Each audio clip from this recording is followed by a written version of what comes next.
Wham! Talk 1600. You're catching the drift. Conservative talk. Intelligent conversations on local, state, and national issues with Gary Wellings, chief editor of the Current newspaper and Current Online.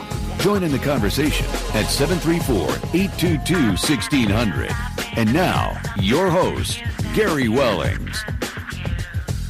And good Saturday afternoon. Thanks for tuning in to join us on the Drift Radio. And joining me in studio, Ipsy Ed Bonderenka. Happy Saturday. Happy Saturday. It's a beautiful day out, isn't it? Yes, it is. Yeah, a lovely, lovely day. And there's the Anti-Sharia Marches going on all across the country. Lansing. And I want to encourage anybody, if you're at one of them, feel free to call in the next hour, 734-822-1600. Love to get an update and how it's going and whether you're getting a bunch of these Antifa people fighting against you or whatever. So has it come to this point? At least people are beginning to wake up a little bit that, you know what, your culture is at stake. Step up and do something against it. And well, anyway, so we'll get into that. Let's take care of a little business this half hour. If you haven't had your ducts cleaned in a while, you should. Right. Dalton Environmental Cleaning, 877-DALTONS. That's 877-325-8667. And getting your health taken care of by cleaning the ductworks in your home or, Ed, at your office. You've used these guys before. Yeah, we used them. They're great. They're really good. And there's a $25 off coupon for the antimicrobial treatment in the Current. And if you haven't been to the Current, go there, COURANTonline.com, currentonline.com.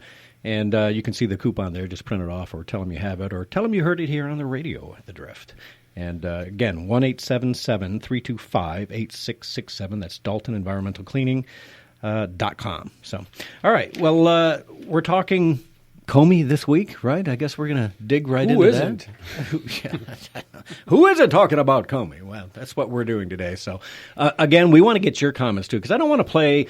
Yeah, it's been played over and over. We've got a couple of tracks, but I don't want to play verbatim all that he said and all the stuff. I just kind of want to explore and get people's opinions on what they're thinking of James Comey. And we were laughing outside, don't pull a Comey, because, this guy has just turned out to be a complete douchebag, is it? Yeah, you can't use that word. Yeah, I can't. But anyways, but I can use that word if I want. I use it all the time. It's probably my favorite word to use. But what we do on the Drift every Saturday is go over the news we put on thedailydrift.com. And if you're not going there, you should. www.thedailydrift.com. It's the news you need to know. I like it when you just jump right in like that. That's awesome. Okay, so yes. Okay, so let's start out. I just said I wasn't going to do a track. We're going to start out with, because I want to go with the lies that... Do we have time? We've got all the time in the world. I mean, all the lies? That's right. Well, that's why I picked this track, because this is James Comey lying through his teeth, if you ask me. Which one? So, Derek, you got track one ready? All right, let's try this. You solemnly swear to tell the truth, the whole truth, and nothing but the truth, so help you God. Please be seated. Do you have any doubt that Russia attempted to interfere in the 2016 elections? None. Do you have any doubt that the Russian government was behind the intrusions in the DNC and the DCCC systems and the subsequent leaks of that information? No doubt. Do you have any doubt that the Russian government was behind the cyber intrusion into state voter files? No. Do you have any doubt that officials of the Russian government were fully aware of these activities? All right, stop right No there doubt. for a second, Derek. Okay. Do you have any doubt? Now, this is the guy who used his gut feelings to say, I'm going to take notes with Mr. Trump, but he didn't bother taking any notes or even swearing Hillary Clinton in, right? Yep. So your gut feeling. The proper question should have been asked, do you have any proof? Evidence that Russia interfered with the election or the voter rolls, which we've seen none so far, absolutely none. How about some evidence that they actually hacked the DNC files? No, sir, you have no evidence, because you've said repeatedly, as has Clapper and Rogers, that there is no evidence of any of that. And yet this lying sack of human garbage gets in front of Congress and says all these lies verbatim like this, right? Go ahead and keep playing, Derek. I'm sorry. You're not. Vice President Pence was the head of the transition. To your knowledge, was he aware of the concerns about Michael Flynn prior to or during General Flynn's tenure as National Security Advisor? My understanding is that he was, and I'm trying to remember where I get that understanding from. I think from Acting Attorney General Yates. And let's start with the January 6th meeting in Trump Tower. Now, you said after that briefing, you felt compelled to document that conversation, that you actually started documenting it as soon as you got into the car. What was it about that meeting that led you to determine that you needed to start putting down a written record? A combination of things. I think the circumstances, the subject matter, and the person I was interacting with. Okay. Me. Go. Knock yourself out, man. Tear him up. If I work for somebody that I can't trust them, why am I working for them? Yeah. I mean, this guy is not like fearing where his next check is going to come from, because he's wealthy from all the other stuff he did for the Clintons, for the HSBC Bank, for McDonnell Douglas, Northrop, Lockheed. Lockheed. Yep. I mean, the guy is wealthy. He's not worried about that. He's worried about his power and his, what he can do from the position he's in. And I'm thinking a lot of that is not so much on the benefit of the American people, but for the benefit of the people that he is allied with. Yeah. So. Yeah. I mean, this guy was connected with when Bill Clinton gave the pardon to Rich. Mark Rich. Right? Mark Rich. And didn't find him guilty, right? And then Mark Rich just endowed the Clinton Foundation. Yep. And then they found a job for him. Yes. Yeah, and we went over all that last week. Yeah, we went over all this last week. So this guy is connected and dirty as they come, and yet shows up this week and wants to play the victim. Poor me, I got fired. They unrightfully fired me. Yeah, no, you weenie.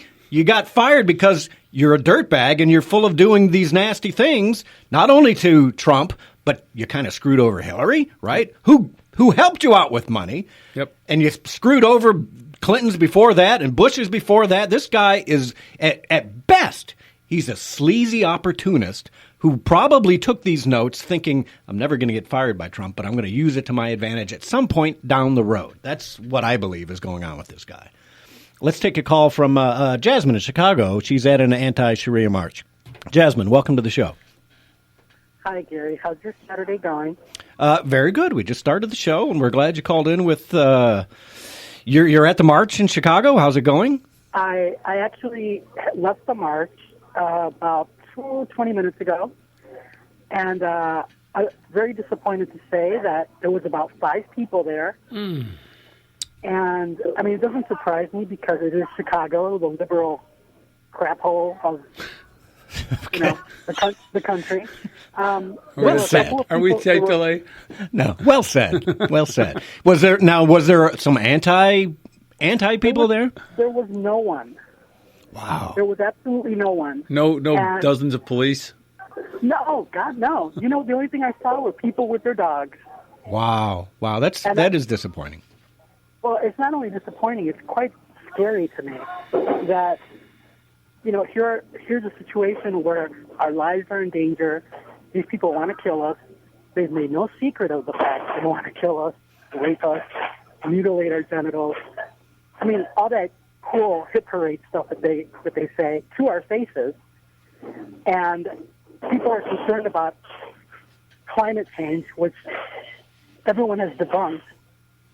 And even if it was a real thing, I've heard some of the so-called experts say that it's not going to affect us for 100 and something years. These people want to kill us today. I mean, they're like, we want to kill you yesterday. Yeah. What's amazing is that in a metropolis the size of Chicago, that 5 people showed up. I'm just astounded that, even though it's a liberal city, it's surrounded by suburbs. The metropolis has got to be. Do you know how many million people live in greater Chicago by chance? I think it's like 3 million. All right. I could be wrong. I was talking to Dennis Moore this week. He's the head of the Tea Party, Willow Run Tea Party caucus. And actually they're backing down from an official caucus every week to one a month with unofficial caucuses every week afterwards. And it's partly because of declining shows. The numbers are fewer now than they were before Trump got elected. And I actually heard Levon Ewell this morning, Pastor Ewell, say something along the same lines. Where is the Tea Party these days? And I'm thinking that a lot of people are not as outraged since Trump won the election, and they just don't feel as motivated to show up. Yeah, but this is the scary part. This is where we now need to amp it up to protect him and to give him that support publicly so that the media knows, you know what, say whatever you want, lie however you want, put whatever fake news you want out there, but the people here who voted for him still support him. Because that it's nonsense when you see these polls that say, "Oh, Trump's support is falling off." No, it's not. No, it isn't. I'm happier and more enthused with Trump now than I ever was. I heard a survey. I'm sorry. Go ahead. No, I was just going to say that these are the same people that said Hillary Clinton had a 92% chance of. It was going to be the biggest upset in political history, if you remember. Yeah.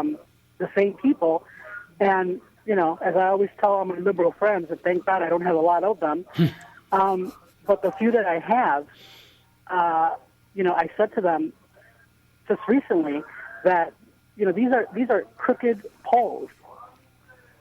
I've never been asked by anyone about my political opinion. None of my friends have ever been asked, and I just keep thinking, who are they talking to?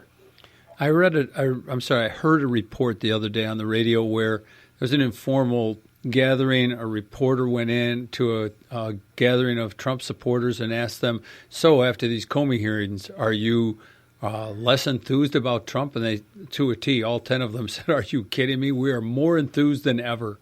Right, right.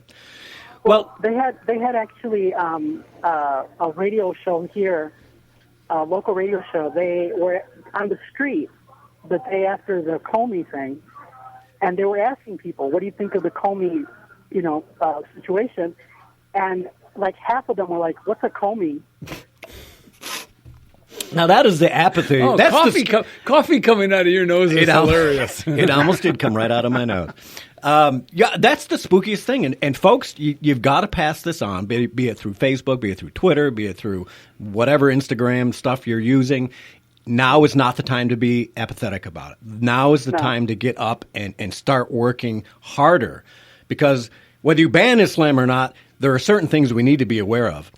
And there's more than half of alleged moderate Muslims in this country want to live under Sharia. And you can't have Sharia and Constitution. You can't. They don't go hand in hand. They don't go together. It's not possible. I'm sorry, folks. That's just the way it is. Well, that's probably why they want to kill us all, because there'll be nobody to oppose them.